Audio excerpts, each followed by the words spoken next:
बच्चू कडू यांच्या महाएल्गार मोर्चासाठी सहभागी होण्याकरता माजी खासदार व शेतकरी नेते राजू शेट्टी नागपूरमध्ये दाखल झालेले आहे। आज महाएल्गार मोर्चा आहे, त्याआधी मुख्यमंत्र्यांनी एक बैठक बोलावलेली आहे। तुम्ही त्या बैठकीमध्ये ऑनलाईन पद्धतीने सहभागी होणार आहे किंवा काय भूमिका आहे तुमची? मला चंद्रशेखर बावनकुळे यांचा निरोप आलेला होता की आज काहीतरी सह्याद्रीवर बैठक आहे, परंतु मुद्दा हा आहे की यापूर्वी मुख्यमंत्र्यांनी एक कमिटी नेमलेली होती। त्या कमिटीत कोण कोण आहे हे अद्यापपर्यंत आम्हाला काही कळालेलं नाही आहे आणि या कमिटीनं मग काय अभ्यास केला, काय माहिती घेतली, त्या कमिटीनं अहवाल दिला का आणि आजची बैठक ही केवळ फार्स आहे का?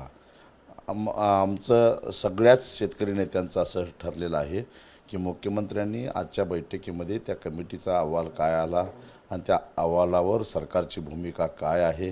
कारण मग कमिटी नेमती आता सरकार चर्चेला आम्हाला बोलवतं आहे, परंतु मग ह्या कमिटीनं आमच्याशी कधी संपर्क साधलेला नाही।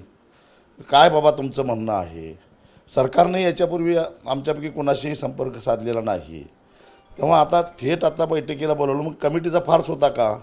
मग त्या कमिटीच्या शिफारशीला काय अर्थ आहे का नाही?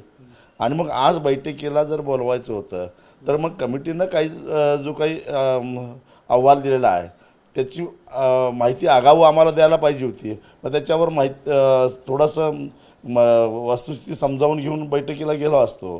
त्यामुळं आजची बैठक ही केवळ हा एल्गार जो मोर्चा आहे त्याच्यातली हवा काढून घेण्यासाठीच आहे का काय?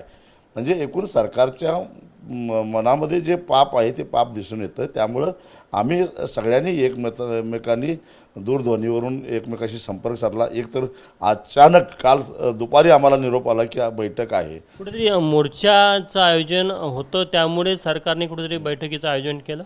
हां, त्यासाठीच केलेलं दिसतंय। आता आमचं सरकारला एकमतानं सांगणं आहे, जो काही निर्णय घ्यायचा तो आज तुम्ही घ्या आणि आम्हाला कळवा। आम्हाला योग्य वाटलं तर आंदोलनाबाबत आम्ही विचार करू, नाहीतर आमचं आंदोलन हे चालू राहील।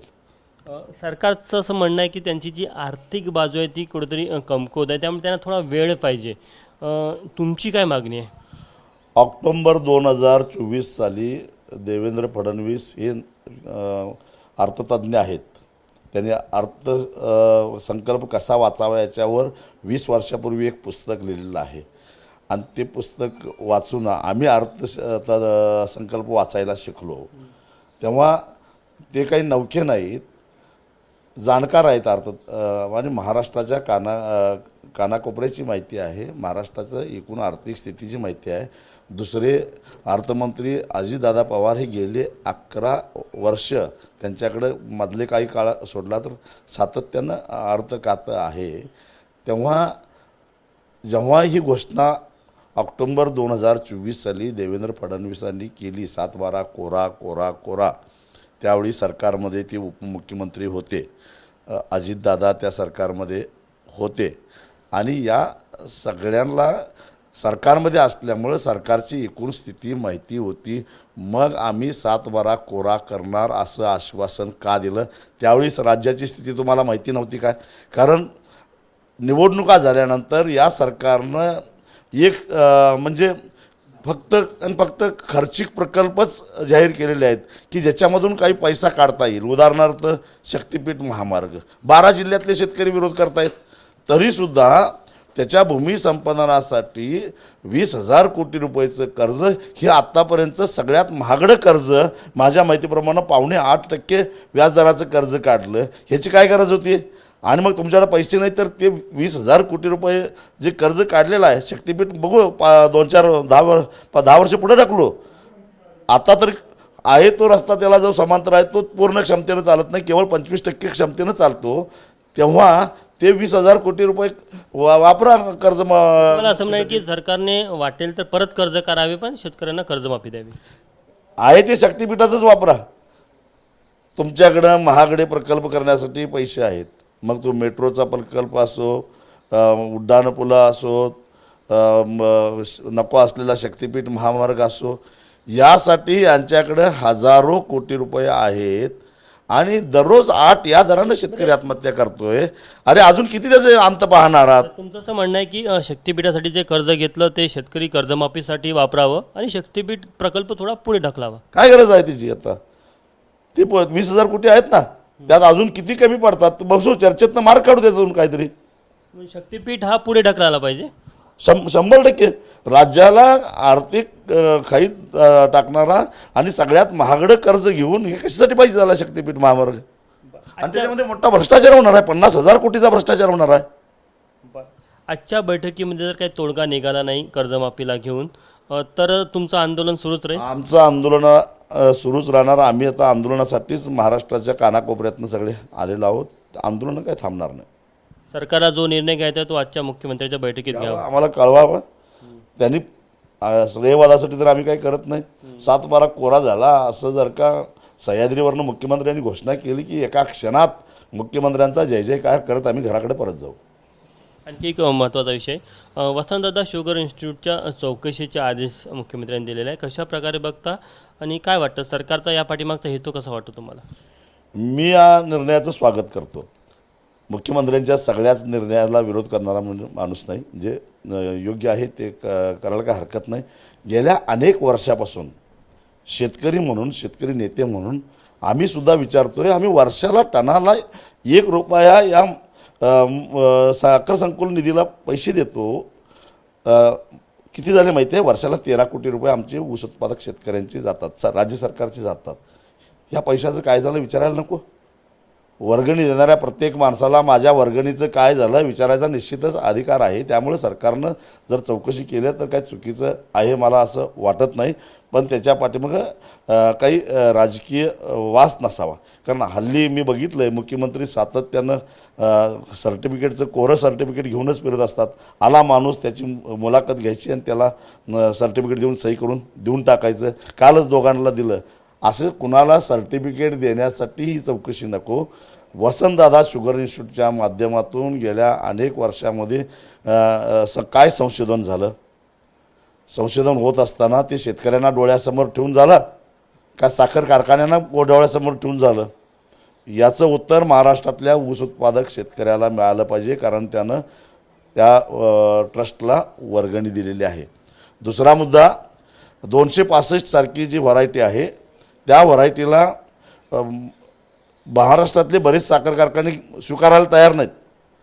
मात्र शेतकऱ्यांची ती आवडती व्हरायटी आहे. याचं नेमकं कारण काय? तांत्रिक कारण काय आहे?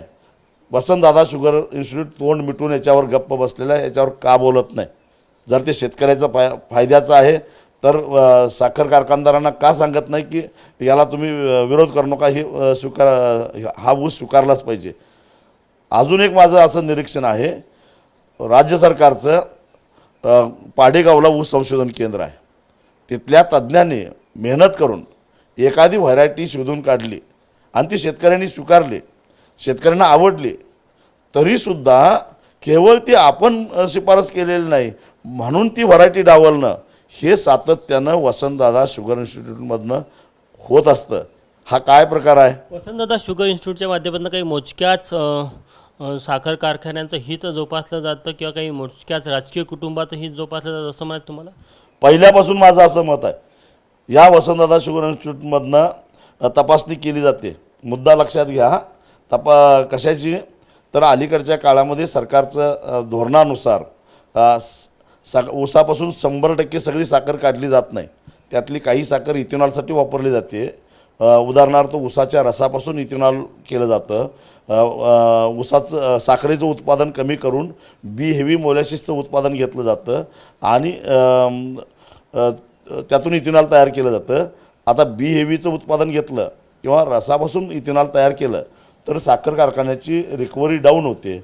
ऊस उत्पादक शेतकऱ्याला रिकव्हरीच्या आधारानं ऊसाची किंमत दिली जाते.